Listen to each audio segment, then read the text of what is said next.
Ieri 10 marzo abbiamo approvato in Commissione regionale con la concertazione tra le parti sociali e le parti sociali tutte, quindi le associazioni di categoria e i sindacati, l'accordo quadro per la cassa integrazione in deroga. Cosa significa? Significa che intanto tutti i datori di lavoro devono sapere che possono mettere in protezione i propri collaboratori, i propri lavoratori dipendenti, anche le aziende piccole, anche quelle che di solito non hanno cassa integrazione. Come funziona adesso? Allora, noi stiamo lavorando, noi Regione, stiamo lavorando per aggiornare il sistema informativo, perché all'interno del sistema informativo poi vengono poste le domande che le aziende devono porre nel modo corretto. Sappiate che le associazioni di categoria, i consulenti per il lavoro, i sindacati stanno lavorando con noi per la definizione delle linee guida, quindi la parte pratica per porre queste domande.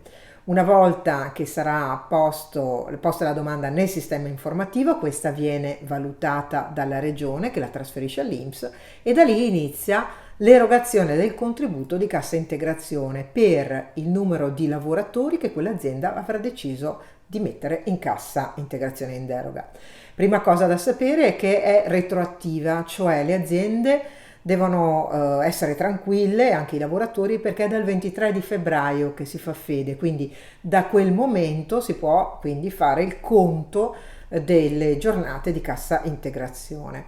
Ci sono due limitazioni per i quali stiamo aspettando un ulteriore aggiornamento attraverso un decreto legge, quindi dallo Stato, perché lo Stato avrebbe previsto un mese solo di cassa integrazione in deroga. Le regioni, la regione del Veneto, la regione Emilia e la regione Lombardia ha chiesto che questo, e ormai tutte le regioni italiane hanno chiesto che questo periodo sia almeno di 3 mesi, perché è evidente che un mese solo non serve.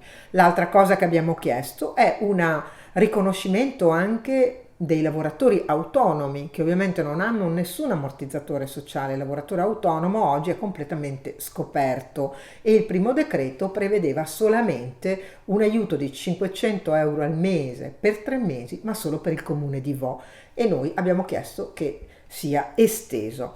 Ancora una considerazione legata alla tempestività degli strumenti. Allora, sappiate che noi avremo circa 10 giorni per il sistema informativo, ma daremo tutte le informazioni utili anche attraverso i canali social, attraverso la stampa, certamente attraverso le associazioni di categoria, il sindacato, i consulenti per il lavoro, che devono essere quelli a cui chiedere le informazioni nel dettaglio. Questo accadrà tra circa 10 giorni, il sistema dovrebbe essere appunto in quel momento lì. L'ordine è cronologico, però non fate l'assalto alla diligenza, nel senso che abbiamo anche previsto delle procedure semplificate, oltre all'accordo sindacale. Ci sono anche procedure semplificate che abbiamo condiviso con le parti sociali, però abbiamo anche una certa disponibilità di risorse che sono 58 milioni di euro del vecchio fondo della cassa integrazione in deroga, frutto di una oculata gestione sia da parte nostra, della regione,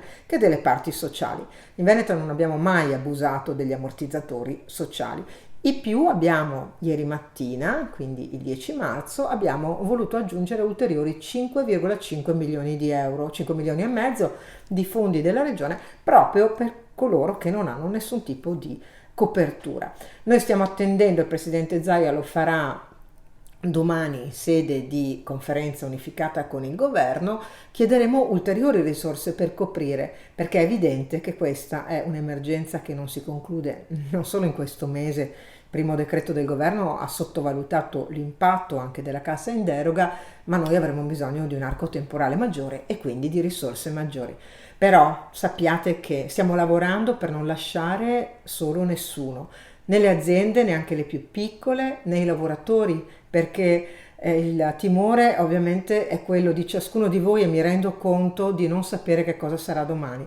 Nemmeno noi lo sappiamo, però cerchiamo di lavorare passo a passo con le parti sociali, col sindacato. Cerchiamo di fare in modo che il sistema produttivo del Veneto rimanga vivo, che quindi il rapporto di lavoro rimanga collegato con con il proprio datore di lavoro, perché se no depaupereremo un patrimonio straordinario. A questo servono gli ammortizzatori sociali, anche quelli in deroga gestiti da noi, dalla regione.